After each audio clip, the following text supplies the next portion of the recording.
भगवान गौतम बुद्ध कहते हैं कि दुख देने वाली बातों को भूलकर आगे बढ़ना चाहिए, तभी जीवन में शांति बनी रहती है। बुरी बातों को याद रखेंगे तो दुखी रहेंगे। तो दोस्तों, आपको हमारी वीडियो अच्छी लगे तो इसे लाइक और हमारे चैनल को सब्सक्राइब जरूर करें और वीडियो को पूरा वॉच करें। चलिए बढ़ते हैं हमारी वीडियो की ओर। एक बार गौतम बुद्ध एक गांव में उपदेश दे रहे थे। तभी एक व्यक्ति ने उनका अपमान कर दिया। बाद में उसे अपनी गलती का एहसास हुआ तो बुद्ध से माफी मांगने पहुंचा। भगवान बुद्ध एक गांव में उपदेश दे रहे थे। बुद्ध ने कहा कि क्रोध की आग में क्रोध करने वाला खुद भी जलता है और दूसरों को भी जलाता है। गांव के कई लोग बुद्ध के उपदेश बहुत ध्यान से सुन रहे थे।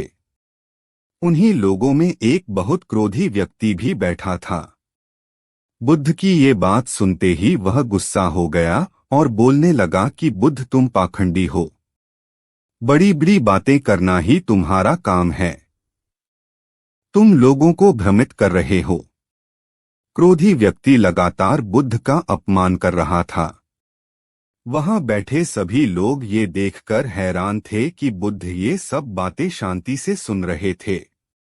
बुद्ध को शांत देखकर वह व्यक्ति और ज्यादा क्रोधित हो गया। वह वहां थूककर चला गया। उसके जाने के बाद बुद्ध ने उपदेश देना फिर शुरू कर दिया। क्रोधी व्यक्ति जब अपने घर पहुंचा तो उसका मन शांत हुआ। उसे अपनी गलती का एहसास हो गया।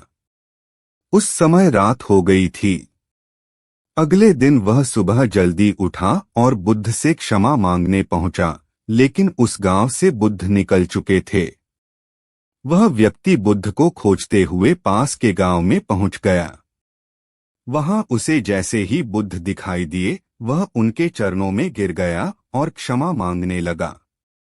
बुद्ध ने उस व्यक्ति से पूछा, तुम कौन हो और क्षमा क्यों मांग रहे हो? उस व्यक्ति ने बुद्ध से कहा कि क्या आप कल की बातें भूल गए? मैंने कल आपका अपमान किया था। बुद्ध ने कहा, बीता हुआ कल मैं वहीं छोड़ आया हूं और तुम अभी भी वहीं रुके हुए हो। तुम्हें गलती पर पछतावा है, तुमने पश्चाताप कर लिया। अब तुम निष्पाप हो गए हो। बुरी बातें याद करते रहने से हमारा वर्तमान बिगड़ जाता है। मन अशांत हो जाता है, इसीलिए बीते हुए कल की दुख देने वाली बातों को भुलाकर आगे बढ़ना चाहिए। क्रोध हमारा सबसे बड़ा शत्रु है, इससे बचना चाहिए। तभी जीवन में सुख बना रहता है।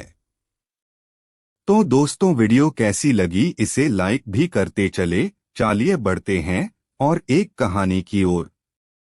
आखिर भगवान गौतम बुद्ध ने क्यों कहा कि हर पुरुष की 4 पत्नियां और हर स्त्री के 4 पति होनी चाहिए? दोस्तों, भगवान गौतम बौद्ध धर्म के प्रवर्तक गौतम बुद्ध को बौद्ध धर्म के अनुयायी के रूप में जाना जाता है। दुनिया भर में बुद्ध को मानने वाले लोग हैं। उनके विचार, ज्ञान व उपदेशों से जीवन को नई दिशा मिलती है।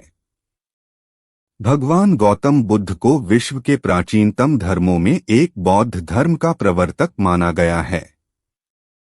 उनके अनमोल विचारों से जीवन की दशा और दिशा बदल जाती और नई प्रेरणा मिलती है।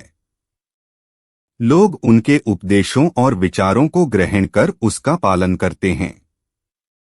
लेकिन भगवान गौतम बुद्ध के कई विचारों में एक है 4 पति पत्नी होने से जुड़े विचार, जिसे जानकर आप चकित रह जाएंगे।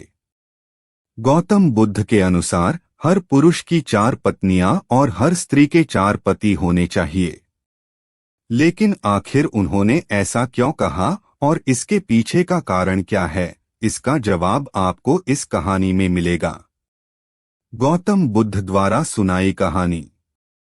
एक बार की बात है, एक व्यक्ति की 4 पत्नियां थीं। उस दौर में पुरुषों को एक से अधिक पत्नियां रखने का अधिकार प्राप्त था। व्यक्ति का जीवन अपनी पत्नियों के साथ अच्छा चल रहा था। लेकिन कुछ समय बाद व्यक्ति शारीरिक परेशानियों से घिर गया और काफी बीमार पड़ गया। बीमारी इतनी जटिल थी कि ठीक होने के बजाय दिन ब दिन स्थिति खराब होती जा रही थी।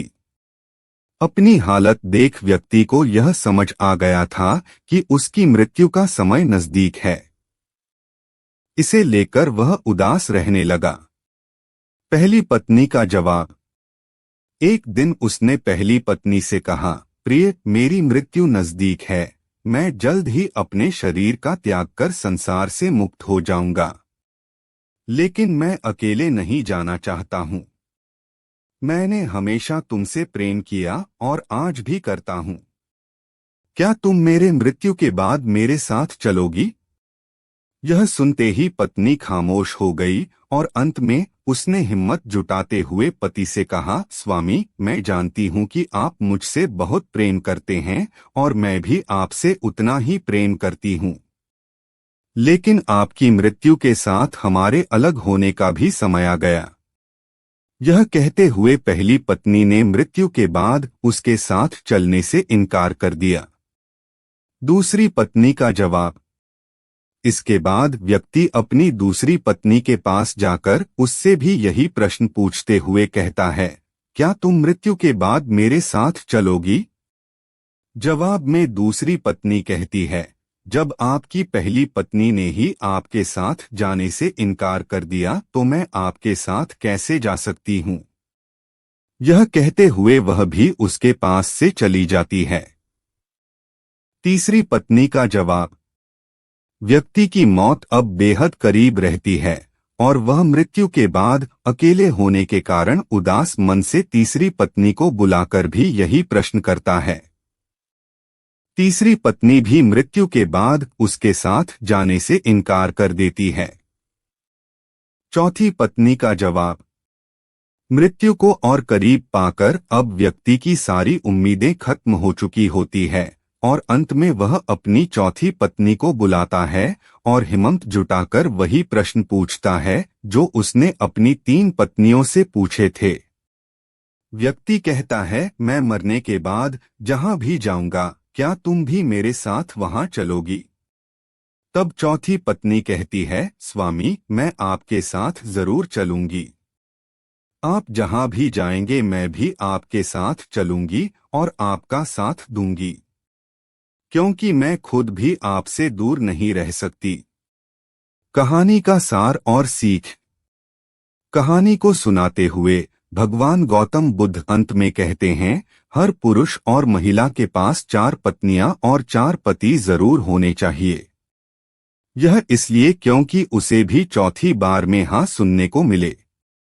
हालांकि कहानी में बताए 4 पति और पत्नी का तात्पर्य यहाँ गौतम बुद्ध ने जीवन के पहलू को बताया है।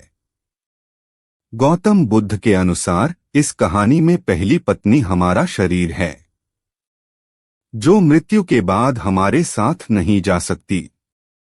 इसलिए मृत्यु के बाद शरीर को जला दिया जाता है या दफना दिया जाता है। दूसरी पत्नी है हमारा भाग्य है। मृत्यु के बाद हमारा भाग्य भी यहीं छूट जाता है और हम उसे साथ नहीं लेकर जा सकते हैं। तीसरी पत्नी का संबंध रिश्तों से है। मृत्यु के बाद रिश्ते नाते सभी यहीं छूट जाते हैं और हम चाहकर भी इसे अपने साथ नहीं लेकर जा सकते हैं। कहानी में चौथी पत्नी जो कि साथ जाने के लिए तैयार हो जाती है, इसका संबंध हमारे कर्म से है। कर्म ही एकमात्र ऐसी चीज है जो मृत्यु के बाद हमारे साथ जाती है। कर्म ही वह चीज है जिससे हमारे पाप पुण्य का लेखा जोखा होता है और मृत्यु के बाद हमारी आत्मा को स्वर्ग या नरक की प्राप्ति होती है। तो दोस्तों, आपको हमारी यह वीडियो कैसी लगी इसे हमें कमेंट में बुद्धे नमः लिखकर जरूर बताएं और आप हमारे चैनल पर पहली बार आए हैं तो इसे लाइक सब्सक्राइब जरूर करें ताकि ऐसी वीडियो आपको देखने को मिलती रहे।